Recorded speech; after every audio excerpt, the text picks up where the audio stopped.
بسم اللہ الرحمن الرحیم۔ ناظرین، آج کا دوسرا ویلاگ صفحہ نمبر 225، قرآن کریم کا ترجمہ، تشریح اور تصریحات۔ ناظرین، کتاب کا نام ہے معارف القرآن، جلد اول، سورۃ فاتح سے لے کر سورۃ البقرہ، پارہ اول تب پارہ تیسرا، رکوع 8واں۔ حضرت مولانا مفتی محمد شفیع صاحب رحمۃ اللہ علیہ، مفتی اعظم پاکستان، رائٹر ہیں اس کتاب کے۔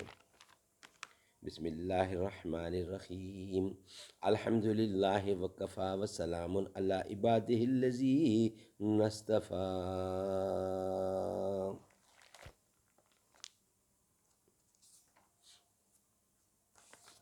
تمنا ہے کہ اس دنیا میں کوئی کام کر جاؤں،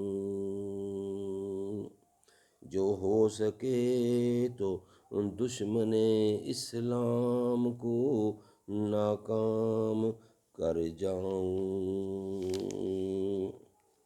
ناظرین، اس سے پہلے تلاوت کی ہے میں نے وَإِذْ فَرَقْنَا بِكُمُ الْبَحْرَ سے لے کر وَأَنْتُمْ ظَالِمُونَ، اس کا ترجمہ بیان کیا، تشریح باقی ہے۔ اور وہ زمانہ یاد کرو جب کہ وعدہ کیا تھا ہم نے موسیٰ علیہ السلام سے توریت دینے کا، ایک مدت گزرنے پر جس میں 10 رات کا اضافہ ہو کر 40 رات کا زمانہ ہو گیا تھا۔ پھر تم لوگوں نے پرستش کے لیے تجویز کر لیا گوسالہ کو موسیٰ علیہ السلام کے جانے کے بعد، اور تم نے اس تجویز میں سری ظلم پر کمر باندھ رکھی تھی کہ ایسی بے جا بات کے قائل ہو گئے۔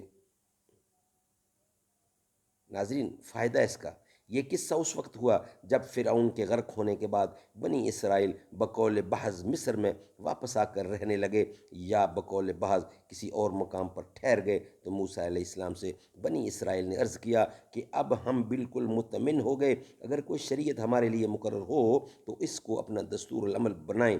موسیٰ علیہ السلام کی عرض پر حق تعالیٰ نے وعدہ فرمایا کہ تم کوہ طور پر آ کر 1 مہینہ ہماری عبادت میں مشغول رہو، ایک کتاب تم کو دیں گے۔ آپ نے ایسا ہی کیا اور تورات آپ کو مل گئی، مگر 10 روز مزید عبادت میں مشغول رہنے کا حکم اس لیے دیا گیا کہ موسیٰ علیہ السلام نے 1 ماہ روزہ رکھنے کے بعد انتظار فرما لیا تھا۔ اللہ تعالیٰ کو روزہ دار کے منہ کا رحلہ جو خلوے مہدہ کی تبخیر سے پیدا ہو جاتا ہے پسند ہے، اس لیے موسیٰ علیہ السلام کو حکم دیا کہ 10 روزے اور رکھیں تاکہ وہ رحلہ پھر پیدا ہو جائے۔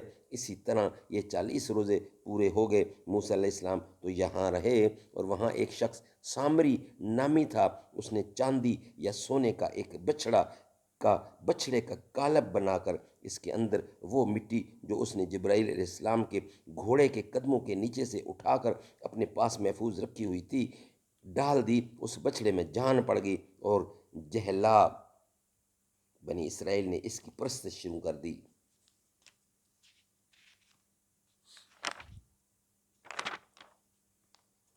ناظرین، اس کا اگلا حصہ انشاءاللہ نیکسٹ ویلاگ میں شامل کیا جائے گا، یہ یہاں پر کمپلیٹ ہوتا ہے۔